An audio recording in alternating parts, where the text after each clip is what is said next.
आगच्छन्तु विद्यार्थिनः सप्तमं पाठं पश्यामः। जो हमारा 7वां पाठ है संतति प्रबोधनम, यानी संतान को जगाना, उसके 3 भागों का हम अध्ययन कर चुके हैं बच्चों।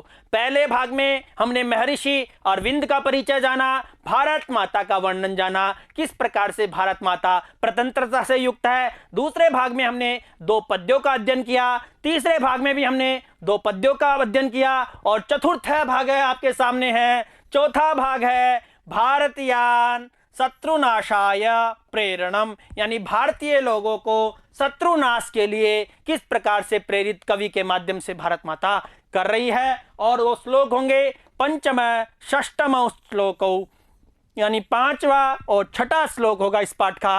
आइए देखते हैं। पुनः सर्वेषां स्वागतम। पंचमं श्लोकम पश्यामः। मेरे साथ में उच्चारण करेंगे। उत्तिष्ठ भोजाग्रही सृजयाग्निन् साक्षाधितेजो असि परस्य सौरे वक्ष स्थितेनैव सनातनेन शत्रुन हुतासेन दहन्नटस्व।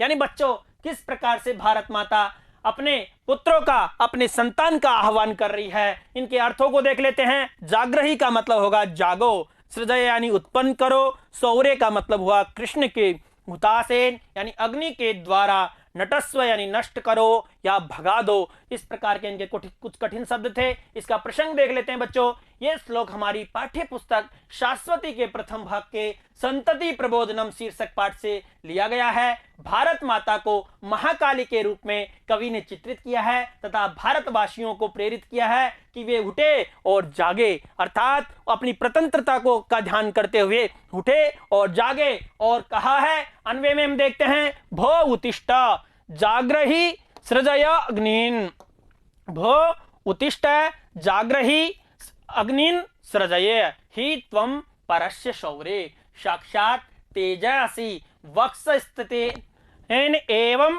एव सनातनेन हुताशेन शत्रुन दहन नटस्व।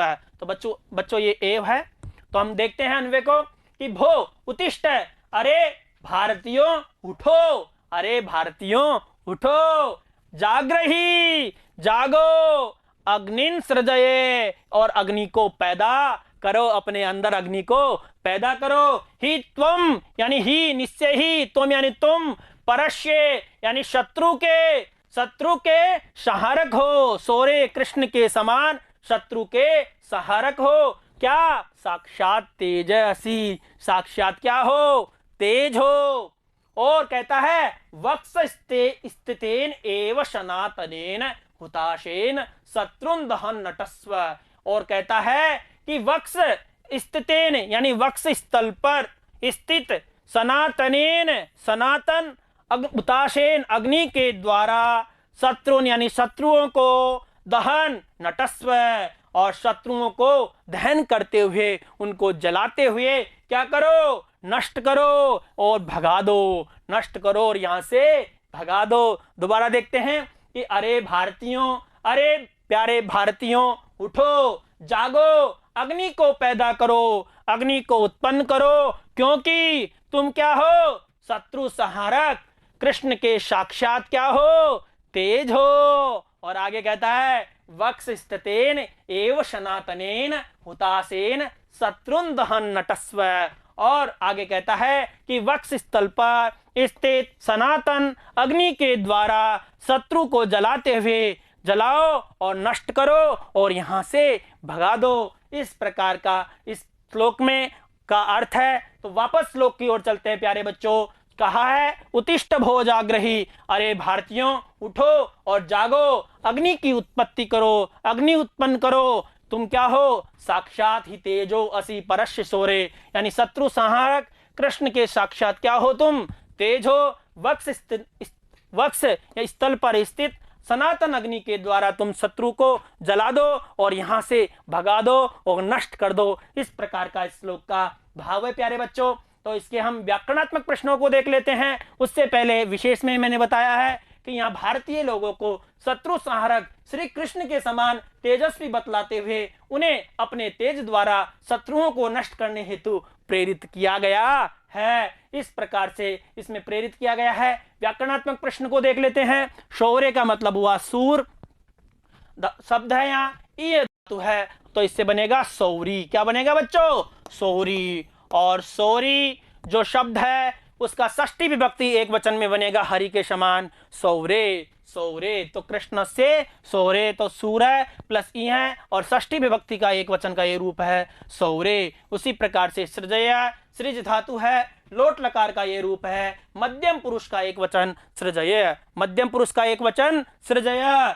उसी प्रकार से हुतासेन, हुतम अश्नाति, यह शह तेन, हुतम अस्नाति, यह शह तेन। तो यहां भी दहन, दह धातु है, सत्री प्रत्यय है और रूप बनेगा दहन, यानी दहन करते हुए। दह धातु है, सत्री प्रत्यय है, सत्री का अत बचता है लेकिन पुल्लिंग में अन आता है। उसी प्रकार से साक्षात ही, साक्षात प्लस ही, साक्षात प्लस ही। और इसमें कौन सी संधि होगी बच्चों? हल संधि होगी। कौन सी संधि होगी? हल संधि होगी। ही का ध हो गया साक्षात ही। तेजो असी, तेज प्लस असी, तेज प्लस असी। तो बच्चों यहाँ वैसे यहाँ आपको पूर्व रूप भी दिख रही है लेकिन यहाँ विसर्ग संधि भी होगी बच्चों। कौन सी संधि भी होगी? विसर्ग संधि होगी।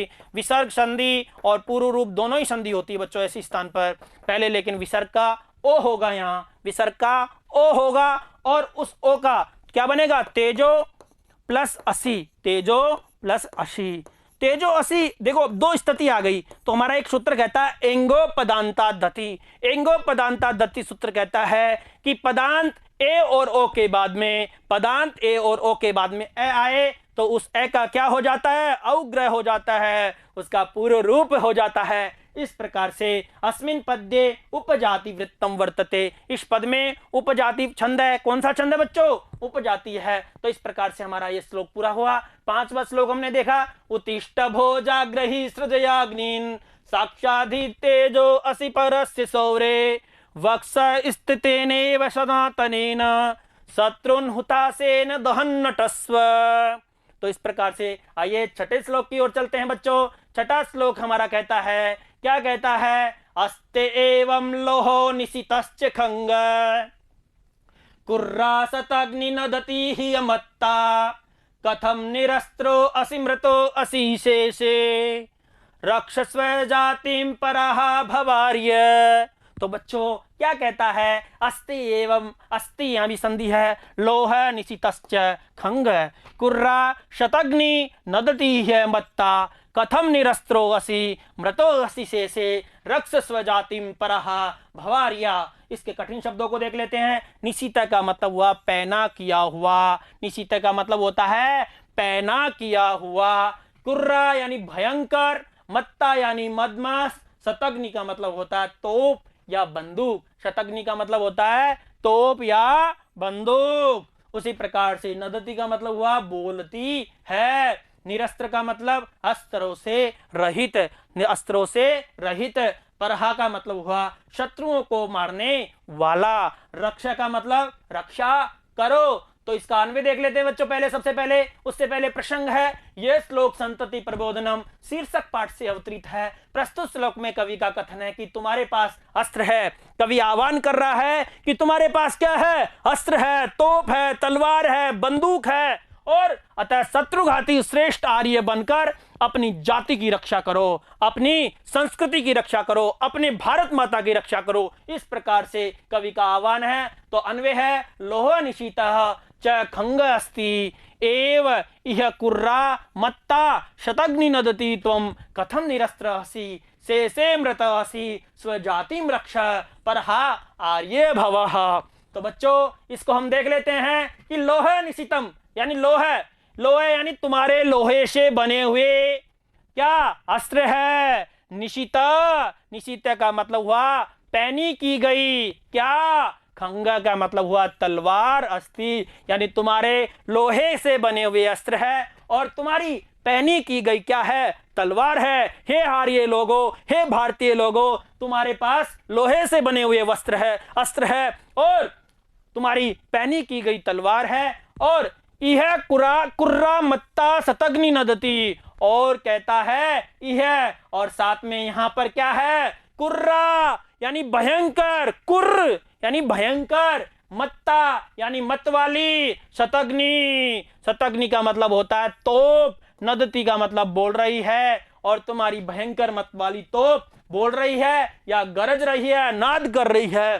तुम कथम निरस्त्र असि, तुम कैसे निरस्त्र हो, तुम्हारे पास कैसे अस्त्र नहीं है, तुम्हारे पास इतने लोहे के अस्त्र बने हुए हैं, तुम्हारे पास तोप है, तुम्हारे पास तलवार है, फिर तुम कैसे निरस्त्र हो, अर्थात तुम्हारे पास किस प्रकार के अस्त्र नहीं है। और आगे कहता है से मृतसी, और कैसे तुम मरे हुए के समान हो। स्व जातिम रक्षा, अपनी जाति की रक्षा करो, अपनी संस्कृति की रक्षा करो। प्रहा आर्य भव, और शत्रुओं को मारने वाले, परहा यानी शत्रुओं को मारने वाले आर्य बनो। क्या बनो, आर्य बनो। तुम्हारे पास लोहे के वस्त्र हैं, और तुम्हारे पास पैनी की गई तलवार है, और तुम्हारे पास मत वाली तोप गरज रही है, फिर तुम कैसे निरस्त्र हो, बिना अस्त्र के हो, और फिर तुम मरे हुए के समान कैसे लग रहे हो। तुम्हारी जाति की रक्षा करो, और तुम शत्रुओं को मारने वाले श्रेष्ठ आर्य बनो। तो तुम्हारे लोहे से बने हुए अस्त्र हैं, पैनी की गई तलवार है, साथ ही यहाँ भयंकर मत वाली तोप बोल रही है, तोप गरज रही है, तुम कैसे शस्त्रहीन हो, मरे हुए के समान हो, तुम सो रहे हो। अपनी जाति की रक्षा करो तथा शत्रुओं को मारने वाले आर्य श्रेष्ठ बनो। वापस श्लोक की ओर चलते हैं प्यारे बच्चों। श्लोक कह रहा है अस्ति एवं लोह निशीतस्य खंग कुर्रा शतग्नि नदति ह्यमत्ता कथम निरस्त्रो असि मृत्यो असि शेषे रक्ष स्वजातिम परहा भवार्य। यानी तुम्हारे पास लोहे के अस्त्र है, तुम्हारे पास पैनी की गई तलवार है, तुम्हारे पास भयंकर मत वाली तोप गरज रही है, फिर तुम कैसे निरस्त्र हो, तुम मरे हुए के समान कैसे दिखाई दे रहे हो। अपनी जाति की रक्षा करो, और तुम जाति की रक्षा करने वाले श्रेष्ठ आर्य बनो। इस प्रकार से हमने श्लोक का भी अर्थ देखा, अन्वय के हिसाब से भी अर्थ देख लिया बच्चों। ये आपके दोनों पद्य अच्छे समझ में आए होंगे। आइए व्याकरण की ओर चलते हैं। इस पद्य की व्याकरण है, लेकिन उससे पहले विशेष में यह बताया गया है, यहाँ प्रतंत्रता काल में ऐसा भारतीय लोगों के भीतर छिपे हुए पराक्रम का स्मरण कराते हुए शत्रुओं का संहार करने की क्या दी गई है, प्रेरणा दी गई है। तो आइए इसके व्याकरणात्मक प्रश्नों को देख लेते हैं। अस्ति एव यानी अस्ति प्लस ए, यानी यहाँ दो पद हैं, इन दोनों पदों को मिलाएंगे तो अस्ति त, और ई का क्या हो गया, यह हो गया बच्चों, और ई का ये हुआ, और ये में ये मिलाएंगे तो रूप बनेगा ये वाला अस्तेव, यानी यहाँ है ई, और इसमें कौन सी संधि होगी, ई को यण जो सूत्र है हमारा, उससे यण संधि होगी। उसी प्रकार से शतग्नि शतम हंति याशा, शतम हंति याशा यानी एक साथ 100 लोगों का मारने वाली कौन है, शतग्नि। बहुब्री समास हो गया बच्चों इसमें। उसी प्रकार से नदती ही है, नदती में और इसमें ई जोड़ेंगे तो रूप बनेगा नदती है, यानी ई और ई मिलकर क्या हो जाएगा, बड़ा ई हो जाएगा, और रूप बनेगा नदती है। उसी प्रकार से मत्ता मद धातु है, इक्तय प्रत्यय है, और उसमें टाप प्रत्यय करेंगे तो टाप का आ बचा, और रूप बनेगा मत्ता, तय का तय हो जाएगा। उसी प्रकार से परहा परान हंति यशः, और इसमें भी कौन सा समास होगा, बहुब्री समास, यानी दूसरों को मारने वाला है जो। जातिम जन धातु है, एक तीन प्रत्यय है, रूप बनेगा जाति। जातिम द्वितीय विभक्ति का एक वचन होगा, वैसे रूप बनेगा जाति, लेकिन उसमें द्वितीय विभक्ति का एक वचन रूप बनता है जातिम। और इस पद में भी उपजाति वृत्त है, यानी उपजाति छंद है, यानी 11 वर्णों का छंद होता है बच्चों। तो हमने इस भाग में 2 पद्यों का अध्ययन किया प्यारे बच्चों। दोनों पद्य थे कौन कौन से, कि अस्ति एव लोह निशीतश्च खंग कुर्रा शतग्नि नदति हि अमत्ता कथम निरस्त्रो असि मृतो असि शेषे रक्ष स्वजातिम परहा भवार्य।